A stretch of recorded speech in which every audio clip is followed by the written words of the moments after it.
Shalom. Puji Tuhan. Anak-anak sudah menari dengan luar biasa.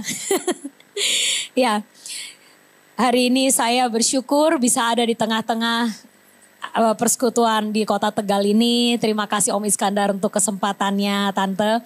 Dan hari ini saya mendapat satu pesan. Saya kan tiap kali saya mau menyampaikan firman, saya pengen Tuhan apa yang Engkau ingin pesankan. Saya nggak mau kalau istilahnya firmannya adalah apa yang istilahnya sudah saya pernah sampaikan terus tinggal dicap cup gitu ya saudara ya.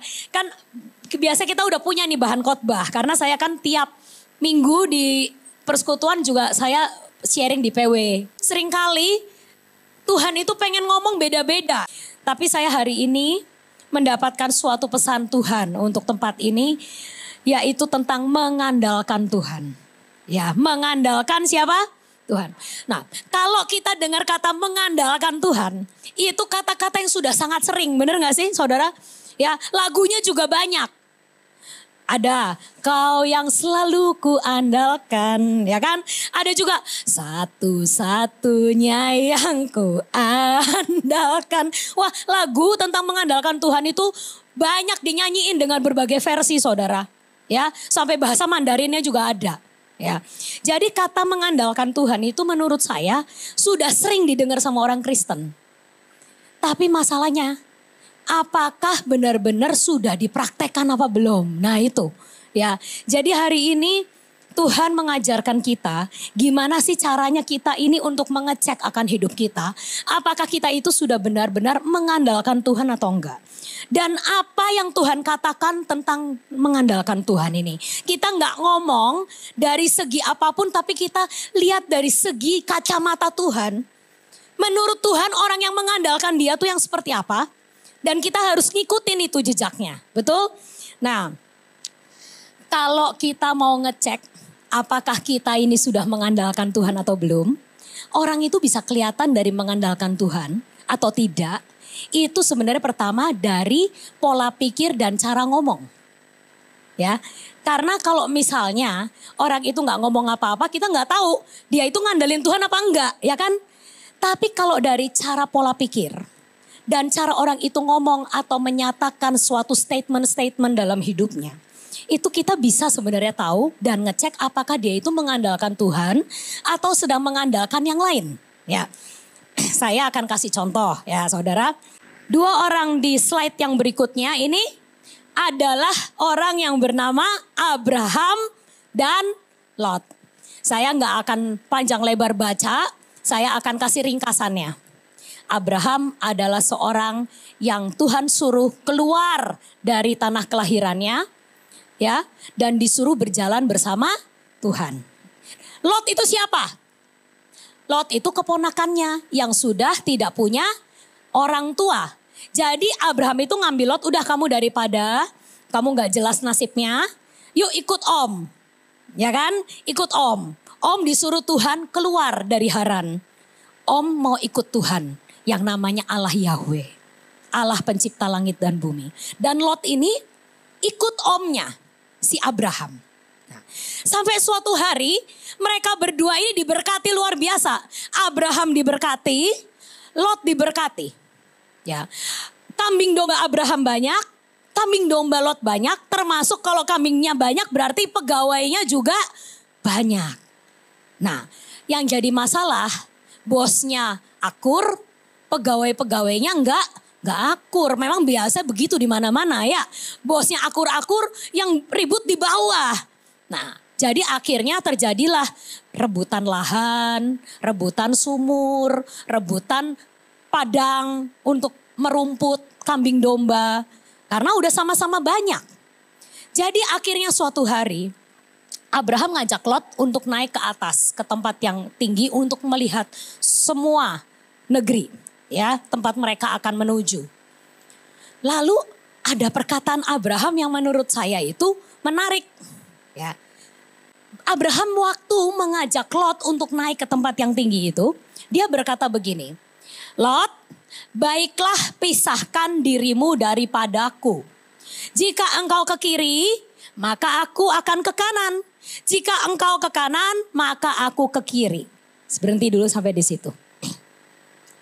Saudara, Abraham itu kedudukan posisi lebih tua dari Lot, betul? Dan menurut saya, walaupun Lot kaya, tapi Abraham udah pasti lebih kaya, betul? Ya kan? Karena dia lebih tua, lebih pengalaman, lebih, ya pokoknya harta pasti lebih banyak dari ponakannya. Karena ponakannya itu cuma ngikut dia, ya kan? Tapi dia tidak berkata, saya yang memilih dulu. Tapi dia berkata apa? Terserah kamu. Kamu mau kanan, gua ke kiri. Kamu ke kiri, saya ke kanan. Menurut saya, ini adalah perkataan orang yang sudah mengerti berjalan dalam pimpinan Tuhan. Karena dia yakin benar, kemanapun dia melangkah, mau ke tanah gersang, atau mau ke padang gurun, atau mau ke padang rumput, yang bikin dia kaya bukan tempatnya. Yang bikin dia berhasil bukan fasilitasnya. Tapi yang bikin dia berhasil karena Allahnya. Betul? Itu statement. Itu pola pikir. Dan itu yang harus kita kejar. Sehingga kita di dalam memutuskan apapun, di dalam kita menjalani apapun, kita tahu persis yang buat kita berhasil bukan tanahnya, bukan lokasinya saja, bukan apakah tempat itu strategis atau enggak, ataukah tempat itu bla bla bla. Tapi yang nomor satu adalah karena kita tahu kita berjalan bersama Tuhan dan Tuhan beserta dengan kita. Tapi yang dilakukan Lot berbeda 180 derajat dari yang dilakukan oleh Abraham. Katakan apa? Lalu Lot melayangkan apa? Pandangannya. Dan apa sekali lagi? Dilihatnya. Bahwa seluruh lembah Yordan banyak air. Seperti taman Tuhan. Hati-hati. Seringkali kalau kita mulai menilai sesuatu, menyukai sesuatu, melayangkan pandangan kita, dan mengarahkan mata kita kepada sesuatu tanpa minta pimpinan Tuhan, kita bisa salah menilai. Yang kita nilai adalah seperti taman Tuhan. Kalau yang namanya seperti itu beneran gak saudara? Bukan. Seperti emas berarti bukan emas. Seperti berlian berarti bukan berlian. Dikatakan dia melayangkan pandangannya, dia lihat tanah yang banyak airnya subur. Kalau banyak air otomatis lebih hijau. Ya kan? Kalau dilihat dari atas, wah ini gersang. Wah ini hijau. Dia tidak bertanya sama Tuhan, tapi dia langsung memutuskan. Itu kesalahannya. Itu kesalahannya. Dia tidak melangkah karena jaminan Tuhan. Tapi dia melangkah karena apa yang dia lihat. Dia melangkah karena apa yang dia nilai. Saudara, kalau di dunia kita nggak kenal Tuhan, orang dunia melakukan berdasarkan penilaian, berdasarkan hikmat dunia, berdasarkan apa yang dia tahu, itu nggak salah. Betul? Karena mereka nggak kenal Tuhan. Mereka gak kenal yang namanya destiny. Mereka gak kenal namanya berjalan bersama Tuhan. Jadi mereka akan menilai berdasarkan penilaian mereka, kalau kepentok ya udah. Tapi Tuhan itu berkata kepada kita, kamu itu punya aku. Tuhan itu bisa menuntun engkau. Karena itu kalau jadi orang Kristen, tapi kita seperti Lot, nanti yang ujungnya jadinya apa? Sodom, Gomora. Kalau orang dunia, mereka emang gak kenal Tuhan, belum kenal. Jadi kalau mereka menilai berdasarkan apa yang dikatakan oleh influencer, apa yang dikatakan oleh, sekarang kan banyak ya saudara, influencer yang tiba-tiba jago banget ekonomi. Ya, lebih dari pakar ekonomi. Ya, saya lihat tuh di YouTube, anak-anak muda pada ngomong ina itu kripto. Ini itu, waduh bener yang dia ngomong ya. Pakar bank, pakar ekonomi gak dianggap. Yang bener influencer. Ya, denger, ngeliat, gak tanya Tuhan, cemplung. Kobong Sodom Gomora. Ya, banyak Jangan sampai di tempat ini ada yang uangnya jadi Sodom Gomora karena salah invest ya saudara dalam nama Yesus ya. Tapi itu yang terjadi hari-hari ini. Kita ngeliat, kita tertarik, kita kepengen, oh seperti taman Tuhan. Menjanjikan. Ini promising banget ini. Dalam berapa bulan lipat-lipat langsung. Dalam berapa bulan bunganya lebih tinggi dari bank. Ya. Tapi kita gak tanya Tuhan. Lalu kita mengalami yang namanya apa? Sodom, Gomora, kobong, nol. Ya. Jadi hari ini Tuhan katakan, mari kita belajar yang namanya apa? Mengandalkan Tuhan. Sehingga kita gak terjebak dengan penilaian kita. Karena namanya penilaian manusia. Apa yang dilihat itu bisa salah saudara. Tapi Tuhan gak pernah salah. Dan Tuhan berkata kalau jadi orang Kristen, jadilah seperti bapak orang beriman yaitu Abraham. Jangan jadi kayak Lot. Karena rugi. Udah kenal Tuhan tapi dapatnya Sodom Gomora. Jangan ya. Jadi kita hari ini mau belajar bagaimana kita mengandalkan Tuhan. Oke. Ada beberapa kriteria ciri-ciri orang yang tidak mengandalkan Tuhan. Ya, itu dari Yesaya 30. Nanti kalau saudara baca di rumah komplit ayatnya, itu Tuhan ngasih tahu kesakit hatiannya Tuhan kalau kita nggak ngandelin Dia. Ya, Tuhan berkata, kalau orang yang mengandalkan kekuatannya sendiri dalam Yesaya 30 ayat 9 dikatakan, mereka itu suatu bangsa pemberontak, anak-anak yang suka bohong, anak-anak yang enggan mendengar akan pengajaran Tuhan. Nah, Tuhan itu mendeskripsikan kalau kita itu tidak mau ngandelin Dia, itu kita diomongnya apa? Kamu tuh pemberontak, kamu tuh pembohong, kamu enggan dengar pengajaranku. Anak yang susah diajar. Kenapa? Karena gini, ya itu saya tadi ngomong, lagu hari Minggu, hari Senin ngomongnya satu-satunya yang ku andalkan. Tapi Selasa begitu ada keputusan bisnis, lupa yang dinyanyiin kemarin. Bohong gak? Bohong. Nah Tuhan makanya ngomong, kalau engkau sudah kenal aku, akuilah aku dalam segala lakumu. Amsal berkata gitu, akuilah aku dalam segala lakumu, maka aku akan meluruskan jalanmu. Artinya apa? Minggu Senin ngomong aku ngandelin Tuhan. Berarti Selasa sampai Sabtu, apapun yang kita putuskan dan lakukan, tetap mengandalkan Tuhan. Melibatkan Tuhan dalam segala keputusan yang kita ambil. Ya, jadi itu Tuhan berkata, kamu jangan munafik. Kita nggak boleh munafik. Kalau di gereja engkau seakan-akan ngandelin aku, tapi di luar engkau sama sekali nggak ngelibatin aku dalam hidupmu. Melakukan apapun berdasar pikiran sendiri, berdasarkan kebenaranmu sendiri, berdasarkan yang aku rasa benar. Awas hati-hati. Banyak yang seperti taman Tuhan, tapi yang asli taman Tuhan lain dengan yang hanya seperti. Ya, jadi kita harus benar-benar mendengar akan pengajaran Tuhan. Jangan memberontak, jangan munafik, jangan berbohong ya. Itu kata Tuhan ya, yang nomor satu. Kedua, orang yang tidak mengandalkan Tuhan itu senang mendengar hal-hal yang enak didengar dan cocok sama hatinya.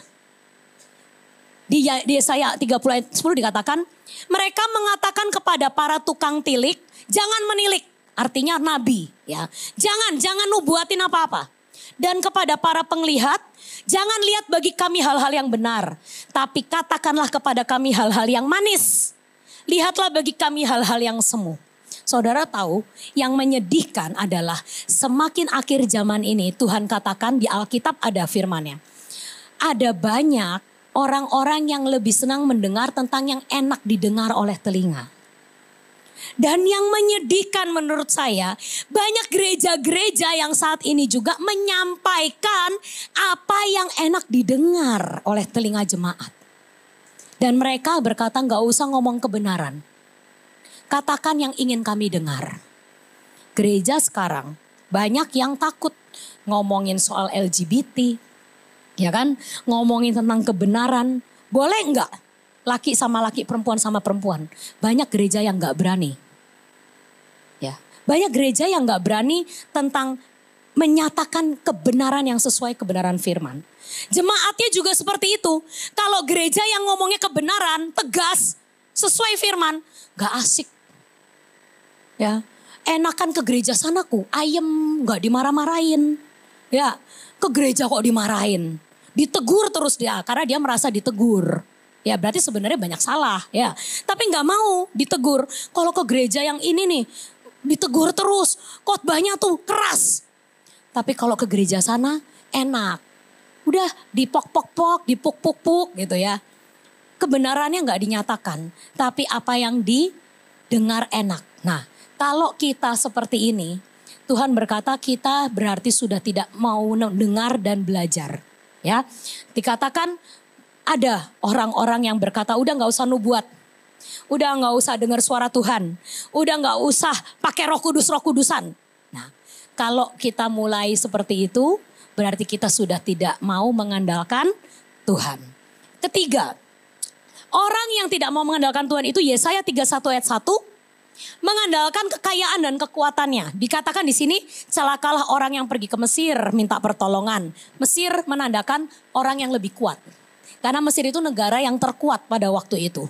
Ya, Mesir adalah lambang negara atau bantuan yang lebih kuat, orang yang lebih hebat, petinggi yang lebih statusnya di atas kita. Nah, Tuhan katakan celaka orang-orang yang pergi ke Mesir minta pertolongan. Yang mengandalkan kuda-kuda. Kuda-kuda tuh bukan atap rumah ya saudara ya. Kuda-kuda tuh horse beneran. Artinya zaman dulu orang kan gak punya mobil. Punyanya kuda. Ya kan kuda itu apa? Berbicara tentang kekayaan, harta, kemampuan ya. Itu celaka orang yang mengandalkan kekayaannya. Yang percaya kepada keretanya yang begitu banyak. Kepada harta bendanya. Dan kepada pasukan berkuda yang begitu besar jumlahnya. Artinya dia mungkin punya pegawai, punya karyawan, punya semua kemewahan dan kedudukan. Tapi mereka tidak memandang kepada yang maha kudus Allah Israel dan tidak mencari Tuhan. Ya. Jadi orang yang senangnya ngandelin kekayaan, ngandelin orang tinggi. Kayaknya begitu kepentok kasus yang dipikirin apa? Nah ini juga salah satu gejala, efek. Kalau orang yang mengandalkan Tuhan, begitu kena kasus yang dipikirin Tuhan dulu. Tuhan tolong, aku harus apa? Aku harus bagaimana?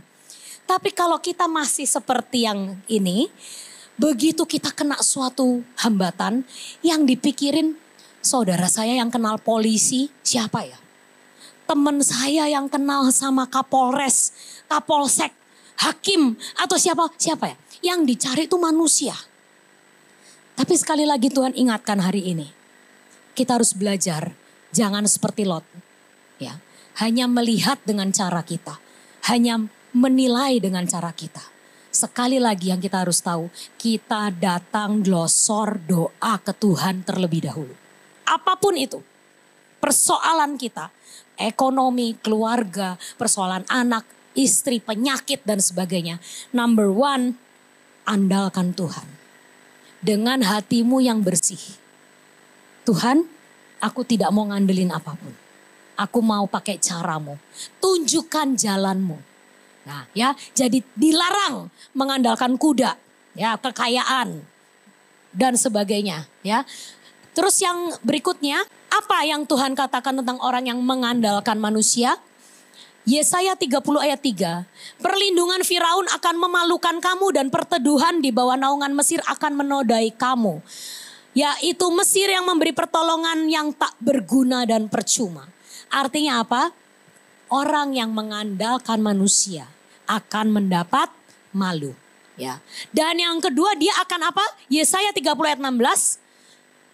Katamu pula kami mau mengendarai kuda yang tangkas. Maka para pengejarmu akan lebih tangkas. Artinya apa? Orang yang tidak mengandalkan Tuhan akan kalah. Ya. Ini firman Tuhan. Firmannya ya dan amin. Makanya kita harus tahu. Jangan sekali-kali ngandelin manusia, ngandelin Tuhan, ngandelin kekayaan, kemampuan kita. Karena apa? Semuanya itu akan membuat engkau malu dan membuat engkau kalah. Saudara, saya ada satu kesaksian. Ya, yang saya baru setelah saya merenungkan ayat ini dan firman ini, Tuhan memberitahukan saya tentang kesaksian ini dan oh iya benar, ini nih contohnya. Jadi begini ya, ini kan kenyataan zaman sekarang ya saudara ya. Ini kan firman, Abraham dan Lot kan zaman dulu, Bu Sofi. Oh zaman sekarang penerapannya seperti apa? Nah, ada teman saya yang baru ngalamin akan namanya mengandalkan Tuhan. Jadi gini, teman saya ini sebenarnya dia udah gak seumuran sama saya, udah lebih tua. Tapi karena dia anak rohani dari mama saya, jadi saya cukup dekat dengan keluarga mereka. Dan dia baru cerita. Kemarin dia main ke Cirebon. Dan mereka ini adalah satu orang yang berduit. Kaya. Ya, mereka kaya, mereka hidupnya sangat berkecukupan, bahkan berlebih. Ya, dan mereka punya 2 anak laki, yang satu sudah sekolah di Amerika. Dan sudah bekerja di Amerika, sudah mendapat pekerjaan yang sangat baik.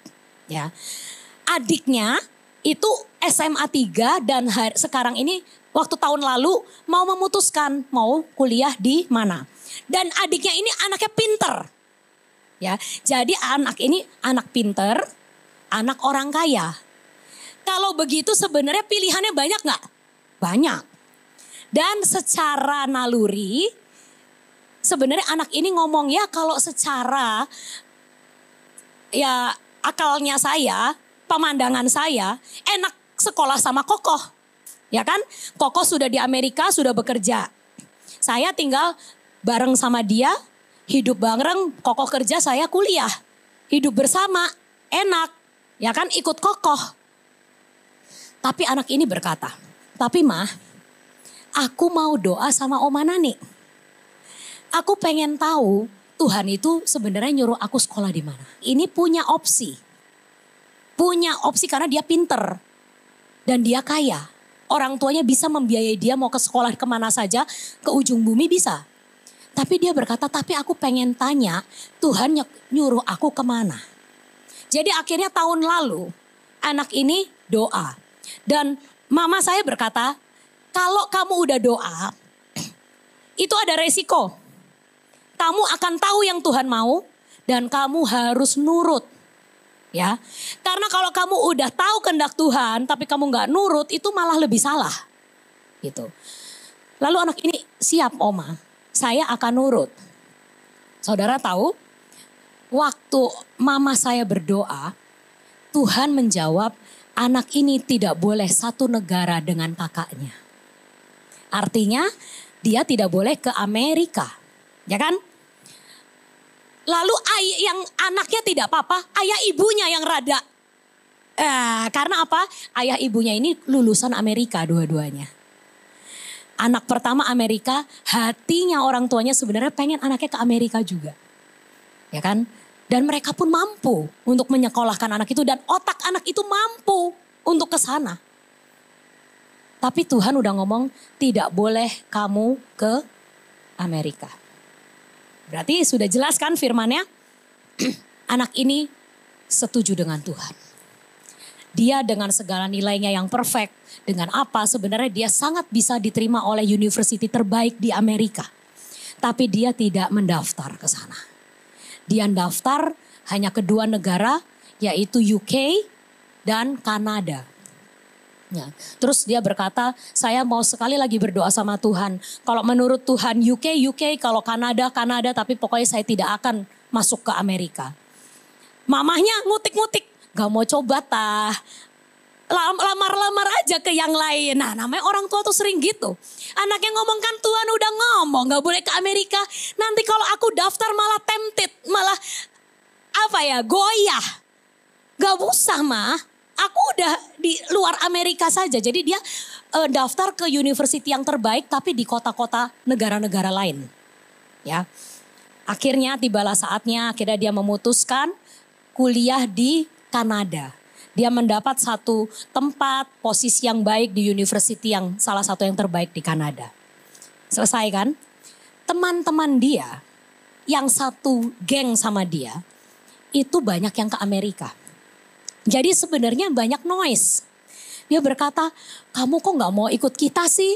Ayolah ke Amerika, ngapain lu ke Kanada? Karena sebenarnya kalau buat orang Jakarta, Kanada itu nggak bergengsi. Kan Amerika tuh lebih bergengsi, UK lebih bergengsi, ya kan? Karena Kanada itu dolarnya aja beda. Ke Amerika tuh 16.000, Kanada masih 10-11.000, ya kan? Udah pokoknya kalau Kanada tuh dianggap kampung kalau sama orang Amerika. Jadi walaupun berdekatan negaranya, tapi teman-temannya ngomong nggak bergengsi lah. Ayolah kamu bisa lah ke Amerika, kenapa sih lu ke Kanada gitu. Tapi anak ini kekeh, nggak apa-apa saya udah tahu saya pasti ke Kanada gitu. Saudara tahu Presiden Trump bulan lalu mulai ngutik-ngutik semua imigran dan semua visa student di hold sampai saat ini.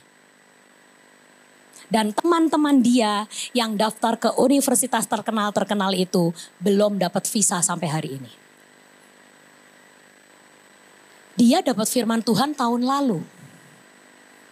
Dia nggak ngerti tapi dia keep going. Pegang firman. Dan hari ini dia ngerasain. Oh ini loh namanya berjalan mengandalkan Tuhan. Dan gak mengandalkan yang aku lihat. Dan yang aku ingin dan yang aku rasakan. Waktu kemarin mamahnya bilang, saya tuh baru tahu. Ternyata sekarang ke Amerika itu gak gampang.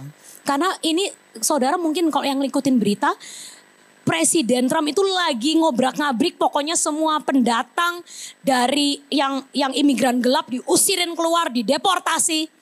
Dan semua student-student yang yang sudah tengah-tengah kuliah, itu aja gak semua dikasih visa tambahan. Jadi mereka yang misalnya 4 tahun kuliah, yang 2 tahun baru tengah jalan, mau perpanjang visa aja banyak yang gak dikasih. Dan mereka harus pindah ke kampus di luar Amerika. Apalagi yang baru mau masuk, itu lebih susah lagi izinnya. Dan teman-teman dia dengan nilai yang bagus, dengan uang yang banyak, ya bisa harusnya masuk Amerika. Karena peraturan itu mereka gak bisa.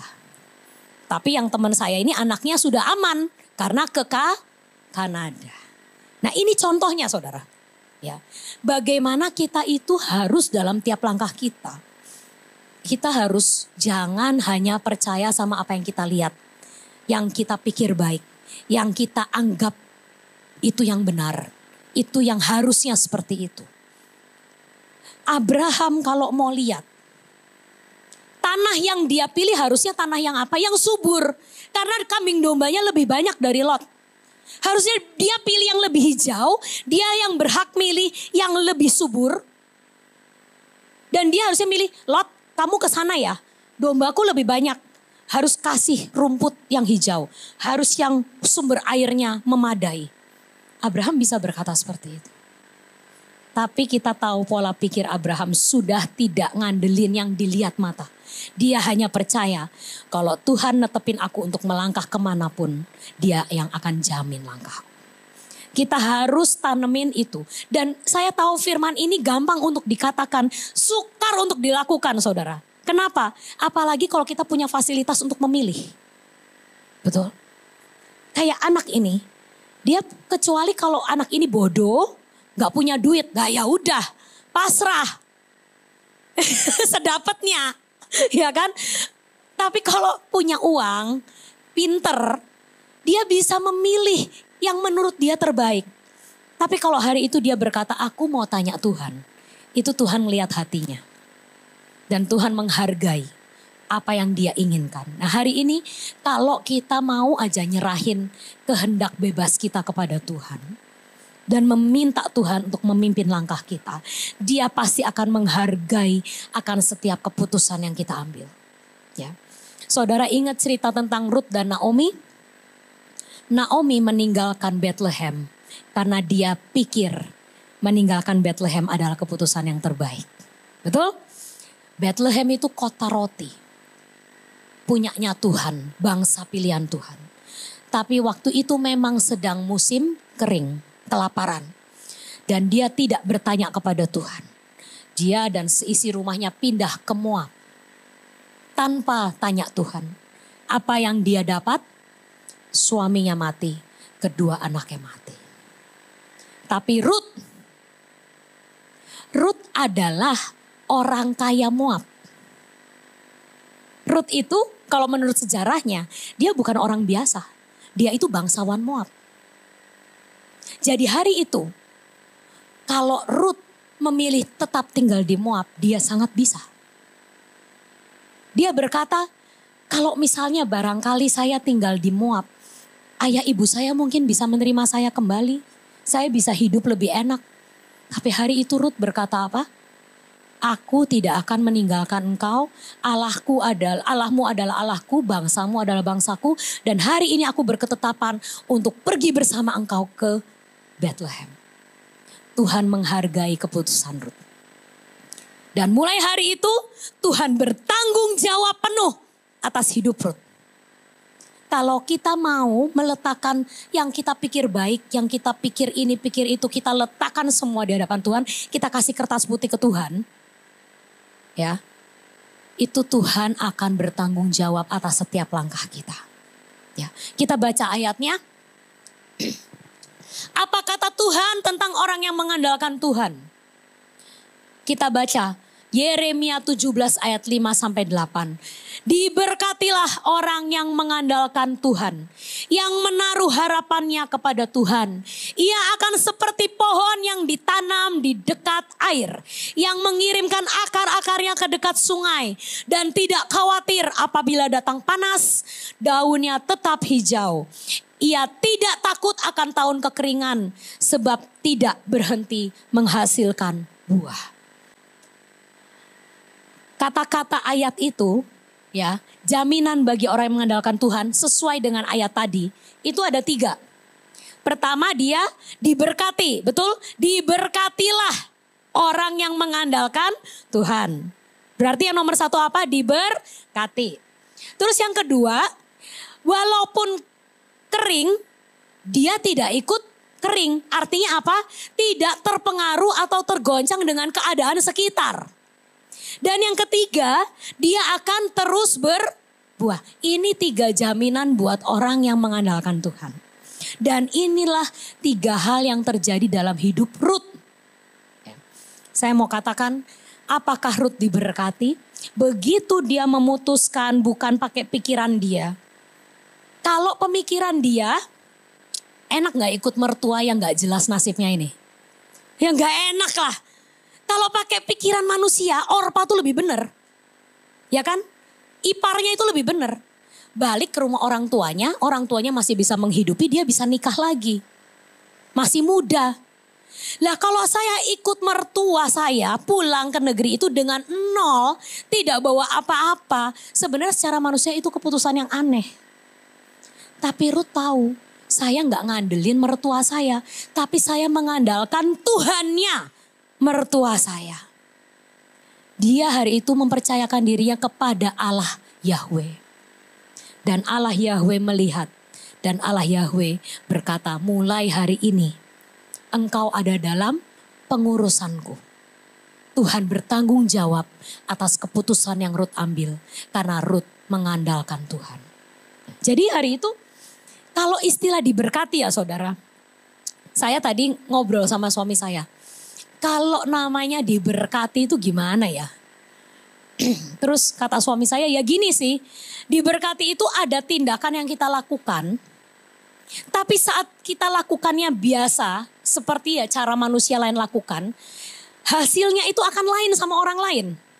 Ya, ada orang yang berusaha dan diberkati, ada orang yang berusaha tapi tidak diberkati, betul? Mungkin sama-sama berusaha, tapi yang satu diberkati, yang satu tidak. Ya gitu kan saudara. Nah, kalau menurut saya Rut ini adalah orang yang diberkati. Karena apa? Yang ngambil gandum, serpihan gandum di ladang banyak enggak. Hari itu dia jadi pemulung loh. Waktu datang ke Israel pertama kali, dia nggak tahu mau kerja apa. Dia cuma lihat peluang apa yang bisa saya lakukan untuk makan hari ini.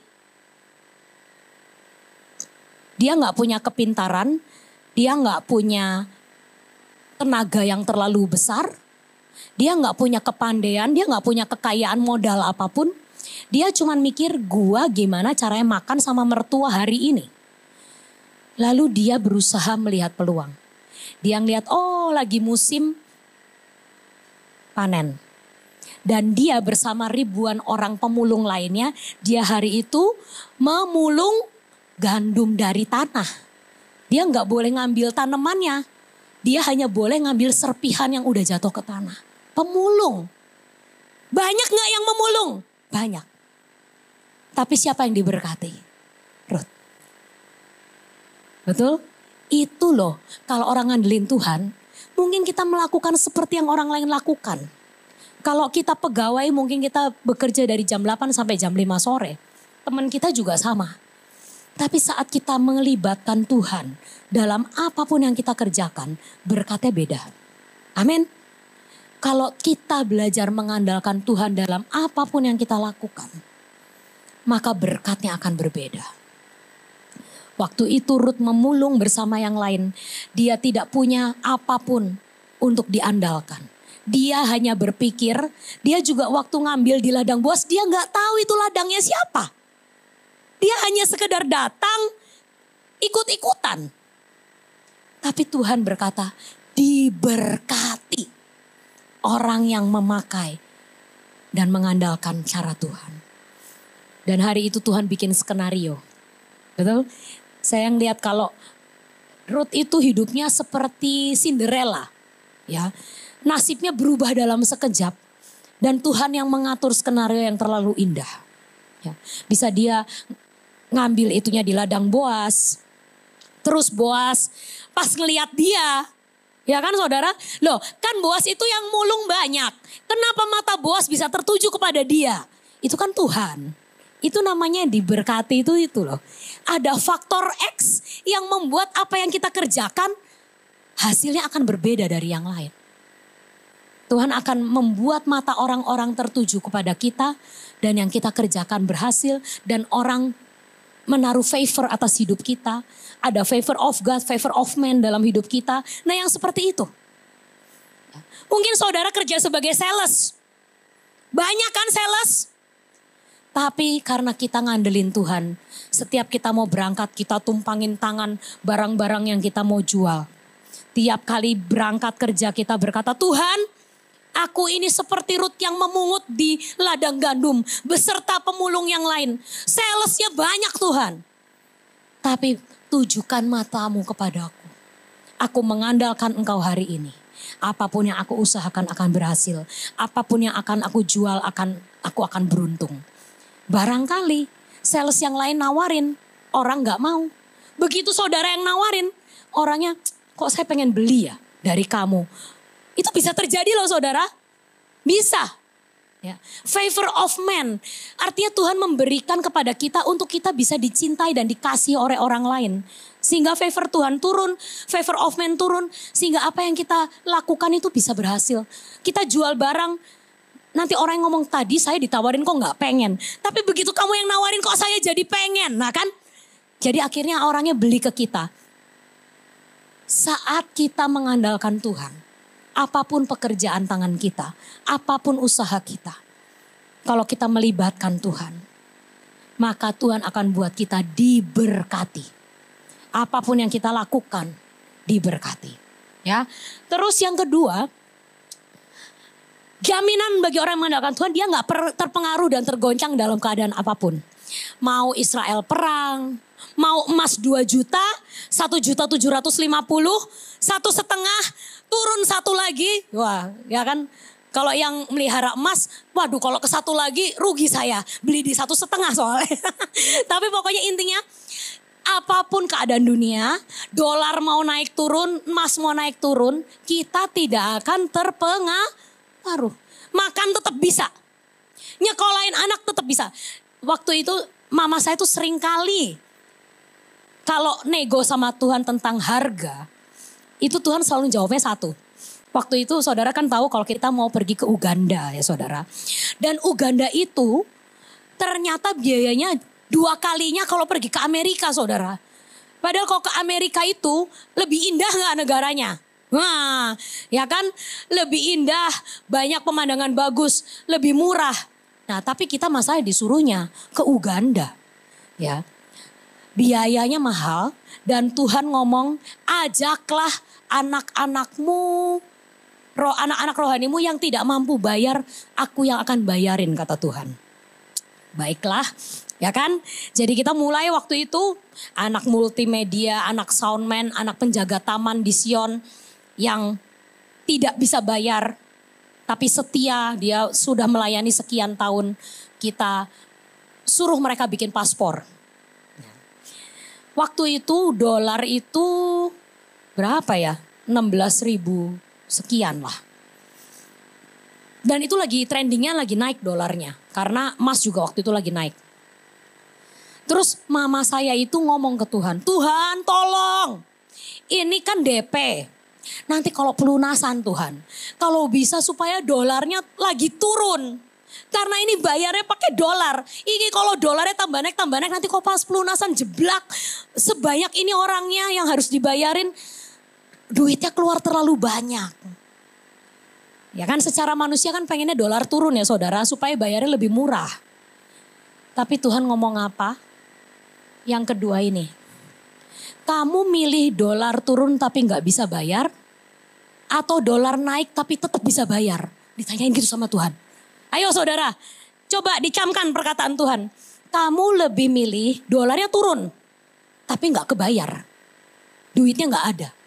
Atau dolar terserah mau naik. Mau berapa, tapi kamu tetap ada uang untuk bayar. Milih mana? Ya milih yang kedua ya Tuhan, yang penting bisa bayar. Ya Tuhan ngomong, itu cara pikirku. Jangan engkau memohon sesuatu, tapi kamu hanya minta, Tuhan biar semuanya terbayar sesuai rencanamu. Karena engkau yang ngajak, engkau yang berkata aku yang bayar. Jadi saudara, tanggal 26 ini kita pergi. Awal bulan kemarin sudah lunas terbayar. Ada 49 orang yang ikut.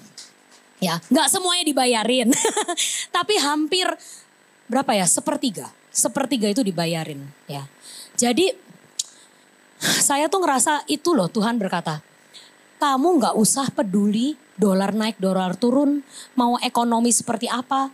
Mau orang bilang kok sekarang sepi ya? Kok sekarang susah ya cari uang? Kamu jangan mengaminkan itu. Kita jangan mengaminkan. Ya, kita nggak boleh ngikutin apa kata mereka. Saya diajarin Tuhan juga. Misal ada orang yang nanya ke saya. Gimana furniture?